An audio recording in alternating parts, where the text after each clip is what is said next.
Saludos hermanos y amigos, en esta oportunidad iniciando la lección 21 del estudio de la carta a los Romanos y Gálatas. En esta oportunidad iniciando lo que podríamos llamar la tercera etapa de este curso, el cual abarca justamente la lectura de repaso y breve análisis de la carta a los Gálatas y su conexión con la carta a los Romanos. Una primera etapa podríamos señalar como el capítulo 1 al capítulo 12 de la carta a los Romanos, en el cual veíamos la sección doctrinal de esta carta, y un segundo bloque sería el capítulo 12 al capítulo 16 de la misma carta a los Romanos, en la cual veíamos, por supuesto, si bien es cierto, doctrina, pero enfocada más a lo que es el aspecto doctrinal, ético, moral. La tercera etapa la iniciaríamos hoy con la lección 21 y propiamente sería la lectura de repaso de la carta a los Gálatas y su conexión con la carta a los Romanos. Tenemos algunos objetivos, estaremos presentando el bosquejo de la carta, efectuar algunas lecturas de repaso y breve análisis de la misma, como también su relación temática de la carta a los Gálatas y su relación con la carta a los Romanos. Presentar el tema y tesis de Gálatas y su debido desarrollo dentro de la misma. Serán los objetivos generales a través de los cuales estaremos yendo en el estudio de esta carta. Tenemos aquí a continuación un bosquejo general de la carta a los Gálatas. En una primera parte, del capítulo 1 al capítulo 2, estaremos abarcando justamente la sección en la cual Pablo quiere justificar la razón por la cual escribe a los hermanos en Galacia, y es precisamente justificar su apostolado, defender su apostolado, como también defender, presentar y defender el aspecto del evangelio que él ha enseñado en las iglesias de Galacia. Realmente todo lo que estará diciendo el capítulo 2 será en función de fortalecer la idea de la autoridad apostólica suya y su evangelio, la doctrina que él ha recibido, el evangelio que él ha recibido ha sido directamente de parte de Dios. El evangelio justamente será el tema de la carta. El evangelio será la base fundamental por la cual Pablo escribe a los hermanos en Galacia, puesto que él sabe que tras su partida, él se ha dado cuenta, le han llegado noticias que algunos falsos hermanos que él llama en el capítulo 2, versículo 4, se han introducido en las iglesias que él ha establecido en Galacia y están perturbando la fe de los hermanos de la región de Galacia, y él quiere precisamente entonces decirle a los hermanos que no hay otro evangelio, a pesar que algunos lo estén sugiriendo. No existe tal cosa que haya otro evangelio, sino que solamente hay un evangelio, y ese evangelio es precisamente el que él les había enseñado y el cual les va a presentar a modo de argumentos en el transcurso de la carta a los Gálatas. En un segundo bloque tendríamos precisamente la sección doctrinal de la carta a los Gálatas. Tesis estará formada por tesis y argumentaciones. La tesis sería: la justificación se recibe por la fe en Jesucristo y no por las obras de la ley, basado por supuesto en Gálatas capítulo 2, versículo 16, sabiendo que el hombre no es justificado por las obras de la ley, sino por la fe de Jesucristo. Esto no será sino la manera como él explicaría, o una forma de explicación de lo que él conceptúa como el evangelio. Tres pasajes fundamentales en el cual desarrolla o puntualiza, más bien puntualiza la definición del concepto evangelio. Vendría a estar en el capítulo 1, por ejemplo, versículo 3 al versículo 5. Gracia y paz sean a vosotros de Dios Padre y de nuestro Señor Jesucristo, el cual se dio a sí mismo por nuestros pecados para librarnos del presente siglo malo, conforme a la voluntad de nuestro Dios y Padre. Aquí tenemos una síntesis del Evangelio, de lo que es la significación del Evangelio, lo que es la definición de ese concepto llamado Evangelio. Realmente aquí está explicado de manera muy resumida. La otra forma de explicar ese Evangelio, que él dice que no hay dos Evangelios, no hay más Evangelios, sino solamente uno. Es el versículo que leíamos, capítulo 2, en el cual basamos la tesis de la segunda sección de esta carta, y es del capítulo 3 al capítulo 6, y es en el capítulo 2, versículo 16 que leíamos. Sabiendo que el hombre no es justificado por las obras de la ley, sino por la fe de Jesucristo. ¿Cuál es la buena noticia? ¿Cuál es el Evangelio? El Evangelio no es otro sino el conocer y el saber que el hombre puede ser justificado delante de Dios sin el cumplimiento de las obras de la ley, sino tan solo por la fe en Jesucristo. Este Jesucristo que había sido anunciado previamente a través de los profetas, había sido anunciado por Dios, quien en él estuvo la iniciativa de salvación al hombre. Dios lo anunció a través de sus profetas, a través de los padres y los profetas en el Antiguo Testamento. Eso lo fundamentamos y coincide con lo que dirá Pablo o ha dicho en la carta a los Romanos, capítulo 1, versículo 1 al 4. Y aquí Pablo dirá entonces, el hombre es justificado delante de Dios por la fe en Jesucristo y no por las obras de la ley. Esa es la buena noticia, en eso consiste la buena noticia. Y la otra manera con que Pablo estará definiendo ese concepto de evangelio, el tercer pasaje será el capítulo 4 de Gálatas, versículo 4 hasta el versículo 7, en el cual Pablo expresa que cuando vino el cumplimiento del tiempo, ese tiempo que Dios había tenido en su mente respecto a la salvación del hombre, cuando vino el cumplimiento del tiempo, Dios envió a su Hijo, nacido de mujer y nacido bajo la ley, para redimir a los que estaban bajo la ley, a fin de que recibiéramos la adopción de hijos. Y por cuanto sois hijos, Dios envió a vuestros corazones el espíritu de su Hijo, el cual clama, Abba Padre. Así que ya no eres esclavo, sino hijo, y si hijo, también heredero de Dios y coheredero por medio de Cristo. También heredero de Dios por medio de Cristo.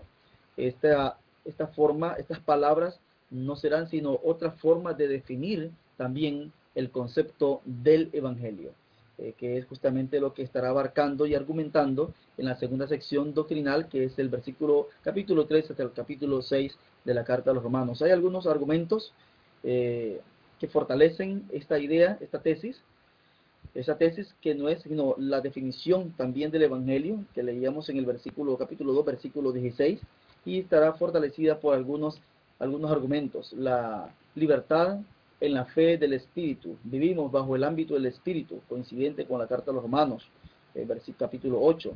El ejemplo de la fe de Abraham plantearé a Pablo acá, coincidente también con la carta a los Romanos, capítulo 4. El propósito de la ley y sus beneficios. Estará planteando Pablo realmente allí. El propósito de la ley realmente no era tanto justificar como sí guiar al hombre hacia Cristo. El Evangelio de Pablo, que yo escribo en esta forma aquí, definiendo el capítulo 4, explicando brevemente el capítulo 4, que ya lo hemos mencionado, versículo 4. El argumento de Sara y Agar. ¿Qué quieren ser ustedes? ¿Quieren continuar siendo esclavos, hijos de la esclava, o sea, hijos de la ley, o quieren ser hijos de la libre? Para ser hijos de la libre deben estar dentro del ámbito de la promesa, y en este caso, ¿verdad?, presenta su argumentación. Y la libertad demanda responsabilidad. Libertad no es lo mismo que libertinaje, estará diciendo Pablo.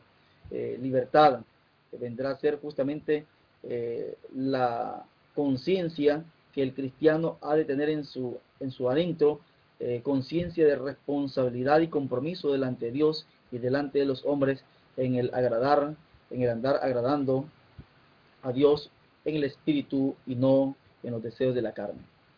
Serán, ¿verdad?, estas secciones que abarca la carta a los Gálatas, y que estaremos leyendo a continuación y dando curso a este bosquejo breve que hemos presentado en este momento. Como mencionábamos entonces, el capítulo 2, capítulo 1 y capítulo 2 de la carta a los Gálatas presenta precisamente servirá como argumento y a modo de introducción a lo que Pablo estará diciendo a partir del capítulo 3. Capítulo 1, versículo 1 y siguiente. Pablo, apóstol, no por disposición de hombres ni por hombre, sino por Jesucristo y por Dios Padre, que lo resucitó de los muertos, y todos los hermanos que están conmigo a las iglesias de Galacia. Pablo se identifica introduciéndose como apóstol no de hombres ni por hombres, sino por Jesucristo mismo y por Dios Padre. Encontramos aquí la apología, la defensa de Pablo, que estará desarrollando luego, ¿verdad?, a partir del versículo 11 y siguientes, y a la vez presentando el concepto del Evangelio. El versículo 4, el cual se dio a sí mismo por nuestros pecados para librarnos del presente siglo malo, conforme a la voluntad de Dios, de nuestro Dios y Padre, a quien sea la gloria por los siglos de los siglos. Amén. Entonces, como mencionábamos, esta sección vendrá a introducirse Pablo con su defensa apostolar, la defensa de su apostolado, diciendo que su apostolado no es de hombre alguno. Ningún hombre se lo ha otorgado a él. Ningún otro apóstol se lo ha dado a él, sino que el apostolado se lo ha dado Dios mismo. Eso lo estaría defendiendo Pablo en muchas de sus cartas, cuando escribe al joven Timoteo, cuando escribe a los hermanos en Corinto, cuando Lucas igualmente habla acerca de la conversión de Pablo, camino de Emaús, en el capítulo 9, igualmente en el capítulo 22 y 23 de Hechos, estarán argumentando el apóstol, o más bien Lucas, recordando la defensa del apóstol Pablo sobre su apostolado, no de hombres ni por hombres, sino por Jesucristo.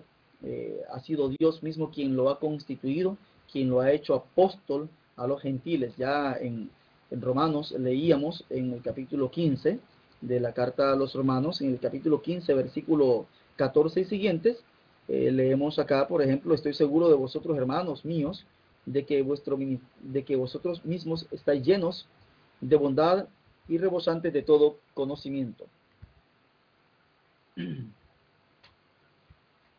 de tal manera que podéis aconsejaros unos a otros. Pero os he escrito, hermanos, en parte con atrevimiento, como para haceros recordar por la gracia que de Dios me es dada, para ser ministro de Jesucristo a los gentiles, ministrando el Evangelio de Dios, para que los gentiles le sean como ofrenda agradable, santificada por el Espíritu Santo.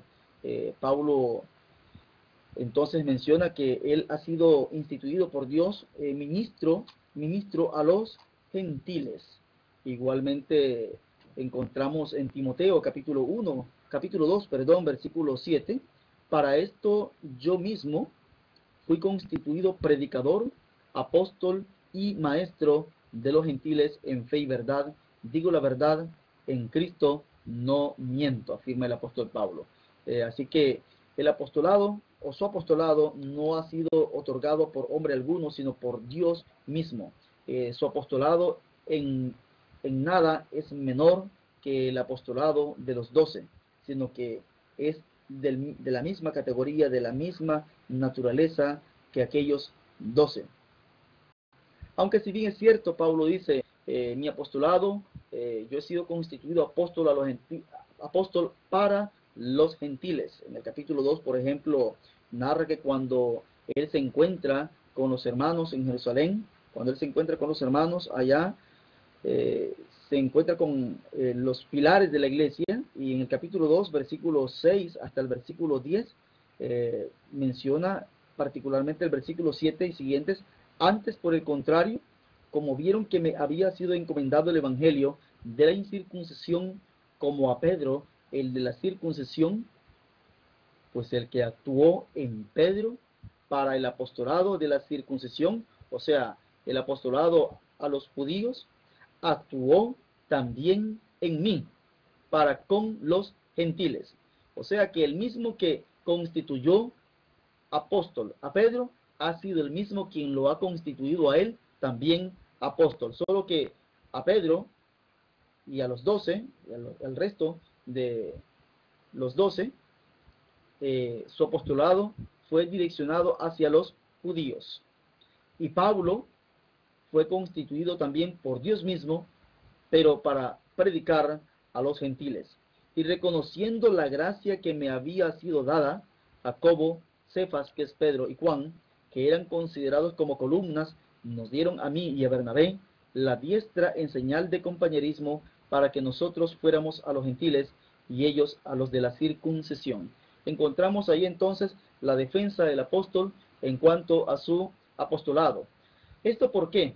Porque evidentemente estos falsos hermanos de quien Pablo habla en el versículo 4 del capítulo 2, estos andaban, cuando llegaron a las iglesias de Galacia, a las iglesias que él había instituido tras su paso por esta región, lamentablemente estos judaizantes o falsos hermanos estaban denigrando el apostolado de Pablo, estaban socavando, estaban poniendo en mínimo su apostolado en relación al de los 12, así igualmente como su doctrina, como la enseñanza que él había dado a ellos en su estancia en ese lugar.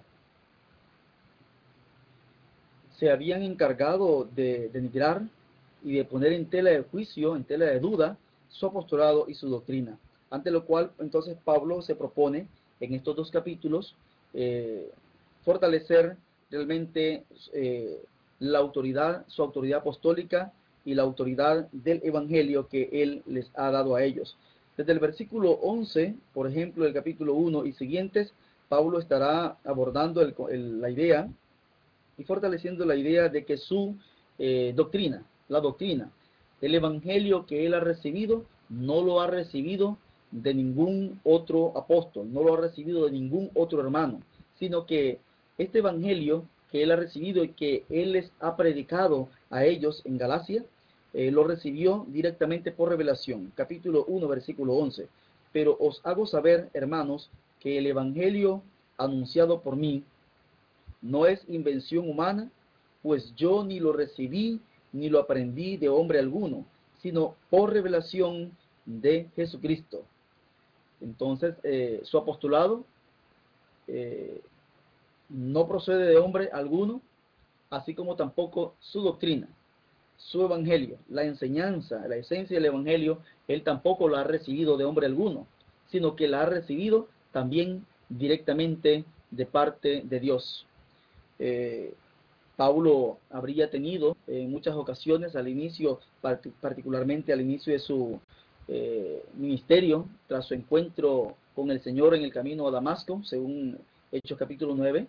A partir de allí el apóstol Pablo habría tenido muchos encuentros espirituales con el Señor, habría estado en estado de éxtasis o habría visto visiones o en sueños, revelaciones, tal como el texto dice, por revelación. Dios le habría revelado todo el cúmulo de enseñanzas que él había dado a sus apóstoles, enseñanzas salvíficas que él había compartido con los 12, él habría también compartido con el apóstol Pablo. Así que, si bien es cierto, Pablo no estuvo ni anduvo junto con Jesús en su ministerio, sin embargo, se afirma acá, y el apóstol Pablo dice, afirmo, les aseguro delante de Dios que no miento, dice el versículo 20. En esto que os escribo, os aseguro delante de Dios que no miento. Pablo, como judío, como fariseo que había sido, y como aquel que había experimentado la presencia de Dios mismo, estaba poniendo a Dios por testigo que lo que estaba afirmando en cuanto a la adquisición de ese evangelio había sido dada directamente por Dios por medio de revelación. Será interesante, por favor, que usted estudie a modo personal el concepto de revelación e inspiración. Estúdielos, por favor, estudie estos conceptos, revelación e inspiración, la importancia, primeramente el concepto de lo que es revelación, el concepto de inspiración, la diferencia entre revelación e inspiración y la coincidencia y relación entre ambos conceptos y su importancia, por supuesto, en el estudio de la palabra de Dios y en la predicación de la palabra de Dios. Justamente serán esos dos elementos los que nos harán sentir seguros de que lo que estamos hablando, de lo que leemos en el texto sagrado de la Biblia, es definitivamente palabra de Dios y no palabra de hombre. Así como Pablo está afirmando, su doctrina, su evangelio, su apostolado lo ha recibido de Dios, y particularmente la doctrina, el evangelio, lo recibió por revelación. Recordamos al apóstol Pablo hablando cuando escribe a los hermanos en Corinto, en su segunda epístola a los Corintios, capítulo 12, Pablo expresa que conoce a tal hombre que si en sueño o en visión o en cuerpo, no lo sabe, fue al tercer cielo, conoce al tal hombre sin el cuerpo o fuera del cuerpo, dice el texto, tampoco lo sabe, pero sí conoce a tal hombre que fue llevado al paraíso, donde escuchó palabras que no le son permitido expresar. Así que esta experiencia de que él habla acerca de ese hombre que él conoce no es otro sino su propia persona.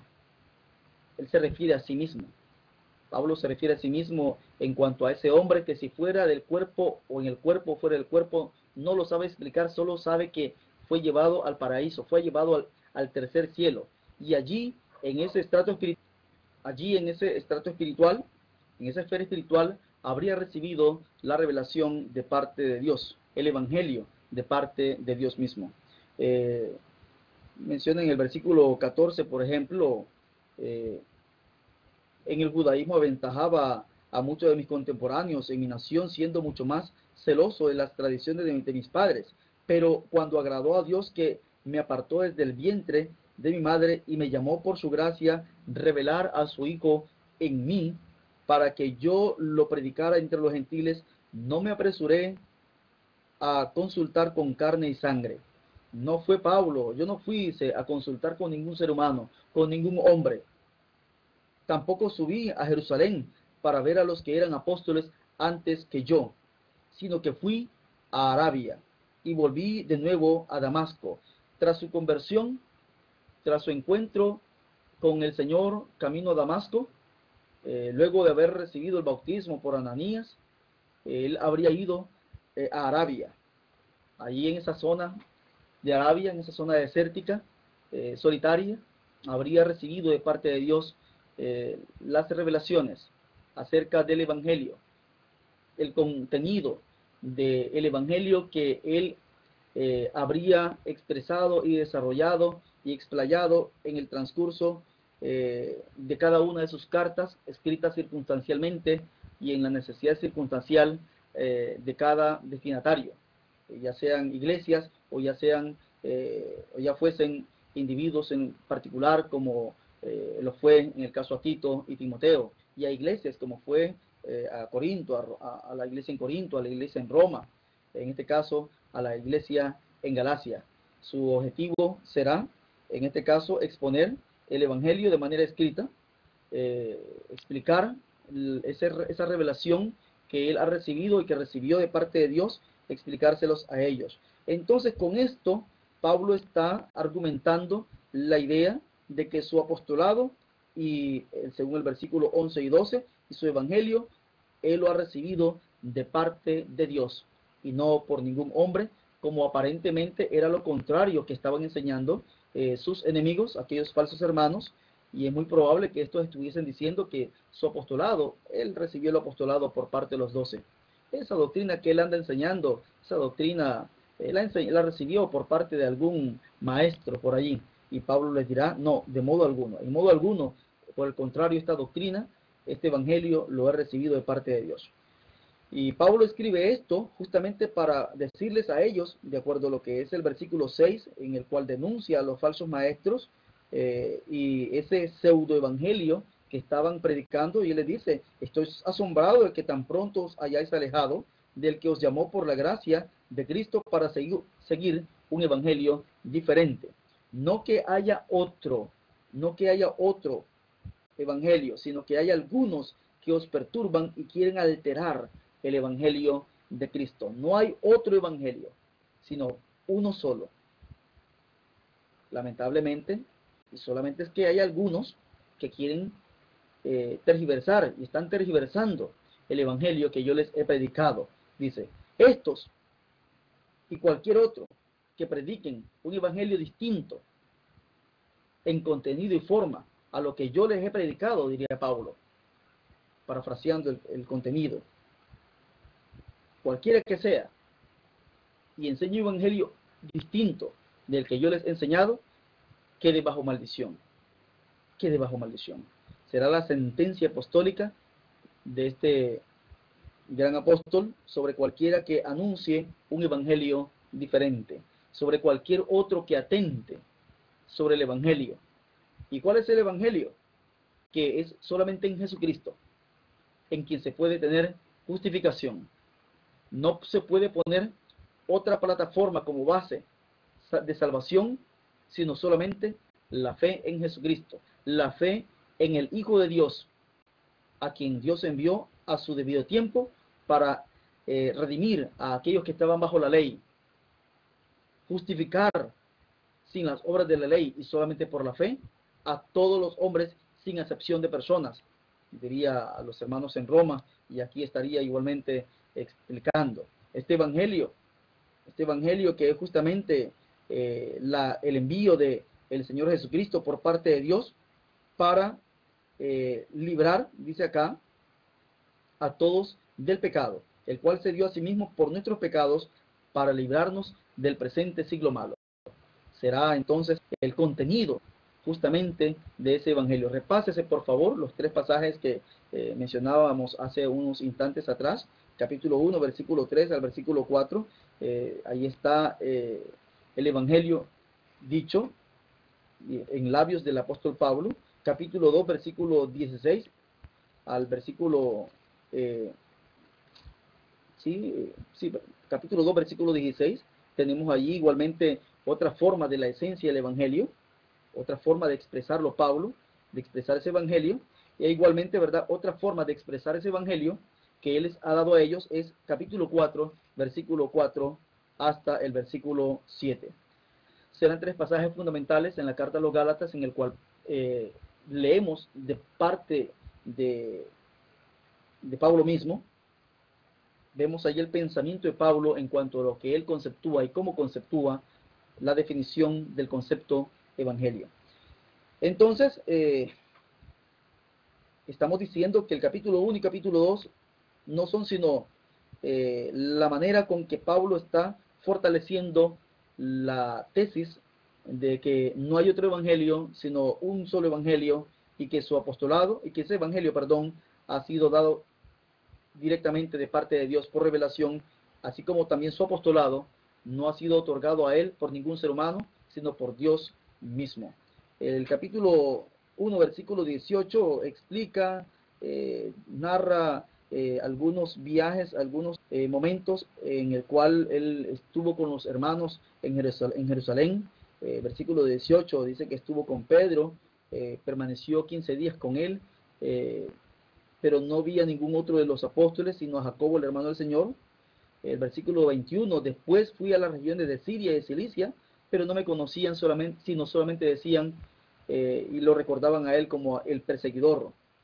El capítulo 2 igualmente continuará argumentando que, dando elementos que fortalezcan la idea de que tanto su apostolado como su evangelio no son de hombre, sino por Dios mismo. Después, pasados 14 años, subí otra vez a Jerusalén con Bernabé, llevando también conmigo a Tito. Subí debido a una revelación y para no correr o haber corrido en vano, expuse en privado a los que tenían cierta reputación el evangelio que predico entre los gentiles. Note por favor, ¿verdad?, cómo Pablo viene reiterando, viene señalando el concepto, la palabra evangelio. Pablo expuso en privado el evangelio, dice acá, en el capítulo 1, versículo 11, pero os hago saber, hermanos, que el evangelio que han anunciado por mí no es invención humana.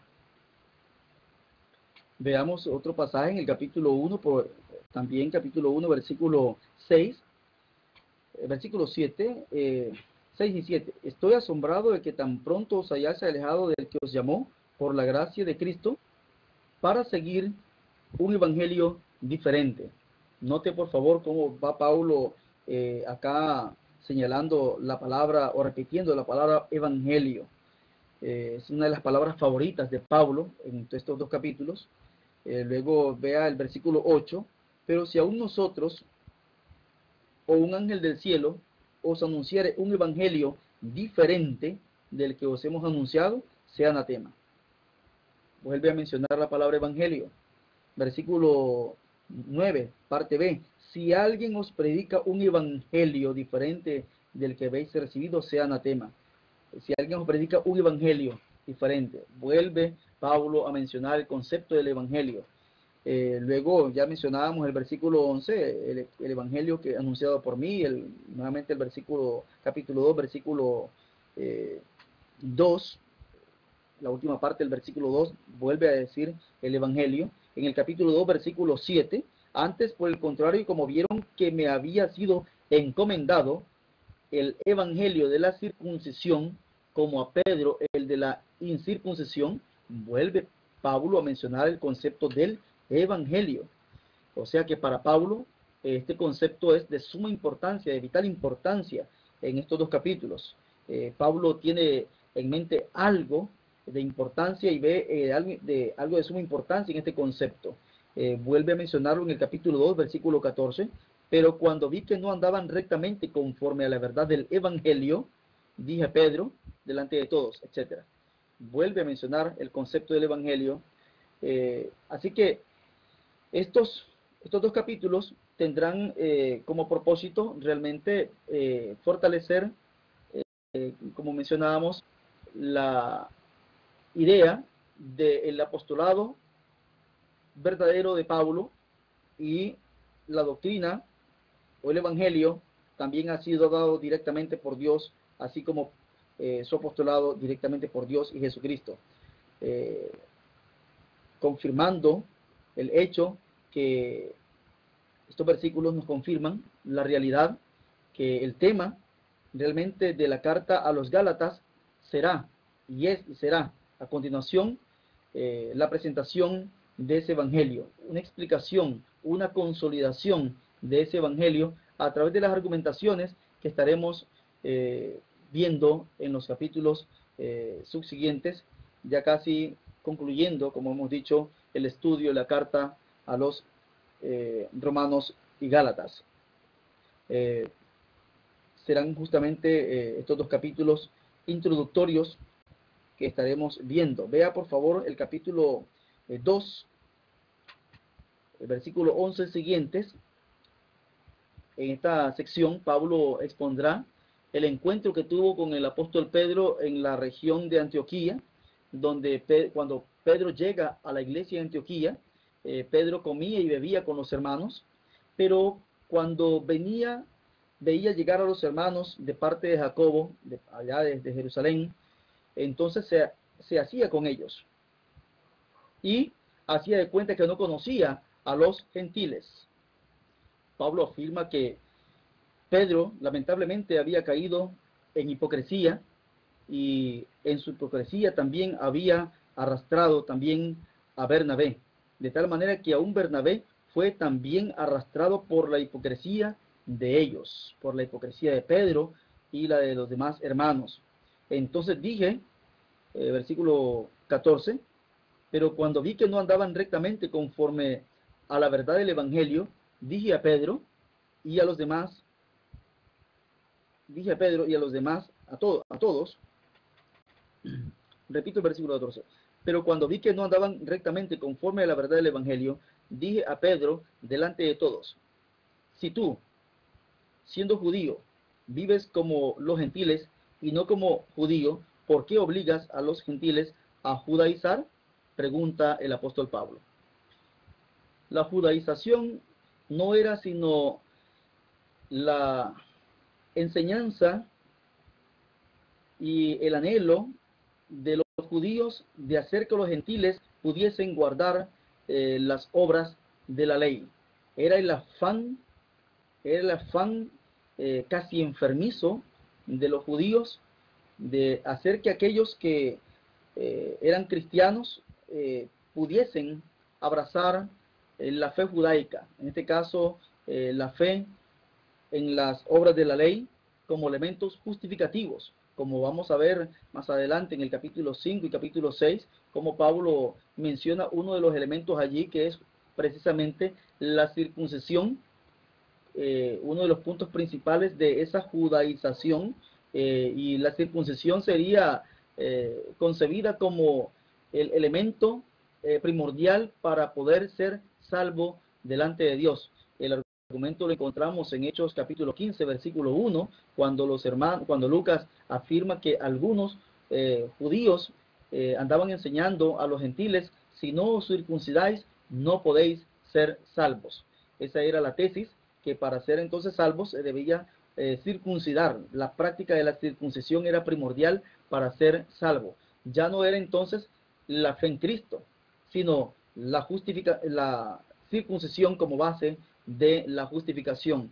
Eso era atentar contra la verdadera significación y contenido del Evangelio. La verdadera significación y contenido del Evangelio es que en Jesucristo, el Hijo de Dios, quien vino en el cumplimiento del tiempo para librar a los que estaban bajo la ley, justamente vino a redimirnos y a darnos justificación tan solo por la fe en su nombre, por la fe en su persona. Ese era el Evangelio. La base de la salvación estaba en la fe en Jesucristo y no en las obras de la ley. Decir lo contrario, que era lo que estaban haciendo estos judaizantes, o sea, judaizar, enseñar las prácticas de la ley para creerse justificados delante de Dios, eso era enseñar otro evangelio.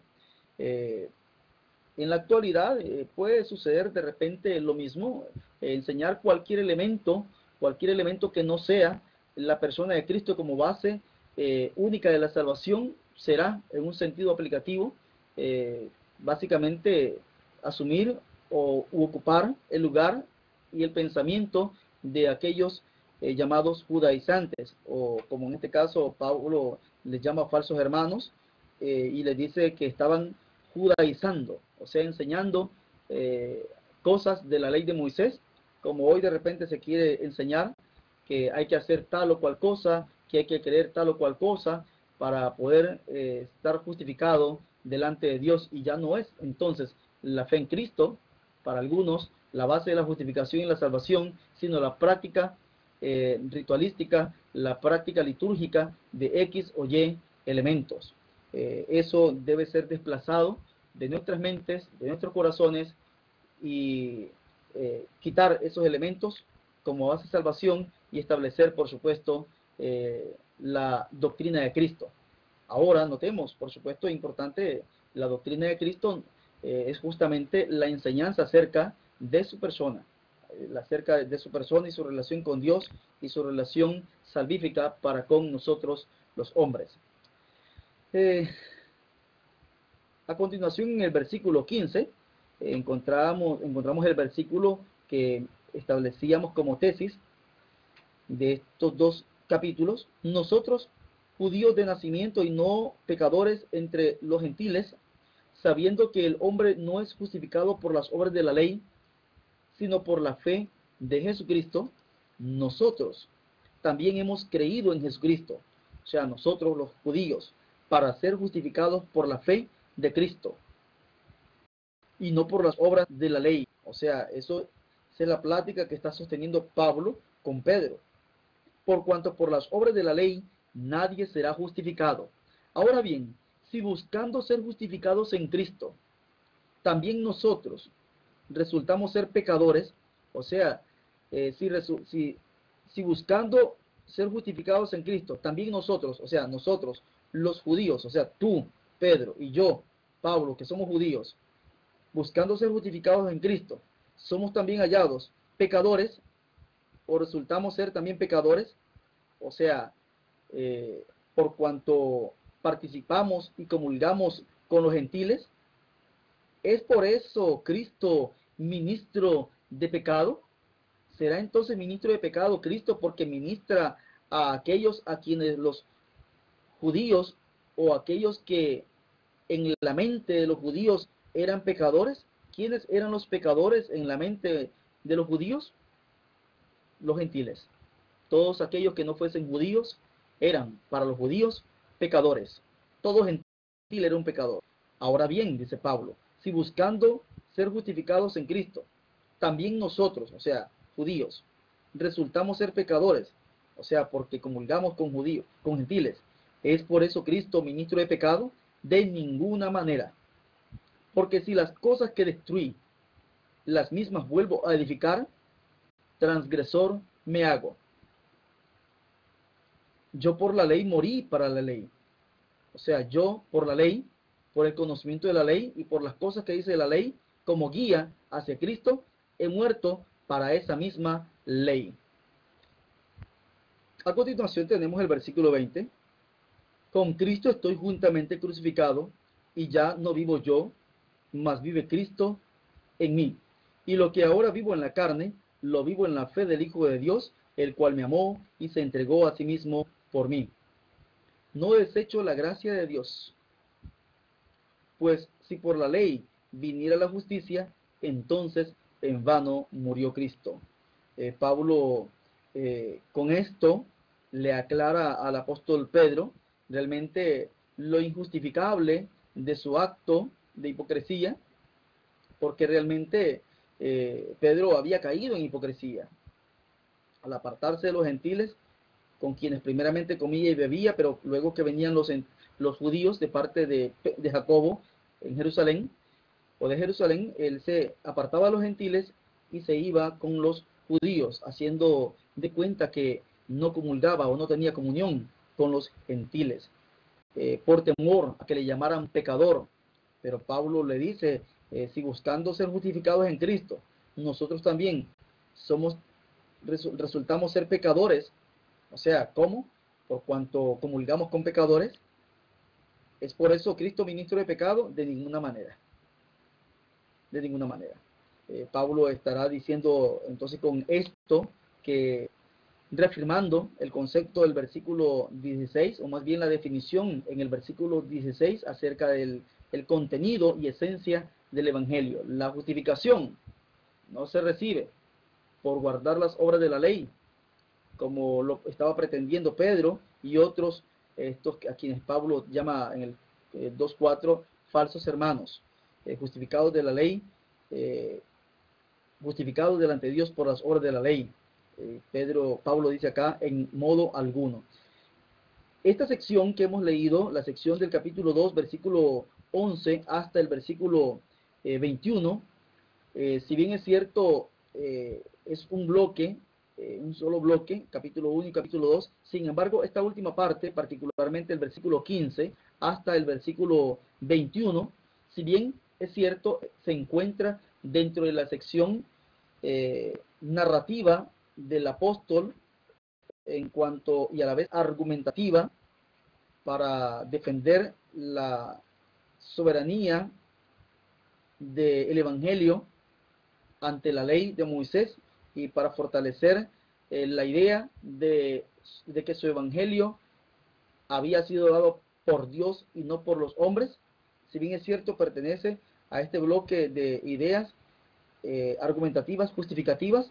Con todo, la sección del versículo 15 al versículo 21 servirán a la vez como elemento de transición, para el capítulo 3.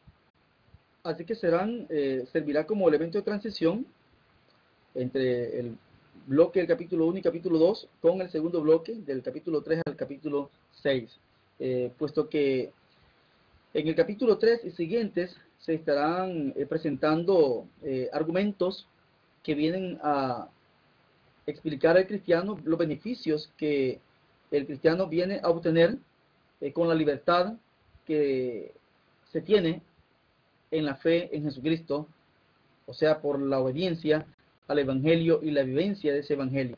La adquisición de ese Evangelio otorga beneficios, libertad en Cristo, otorga el beneficio, por supuesto, de que somos hijos de Dios.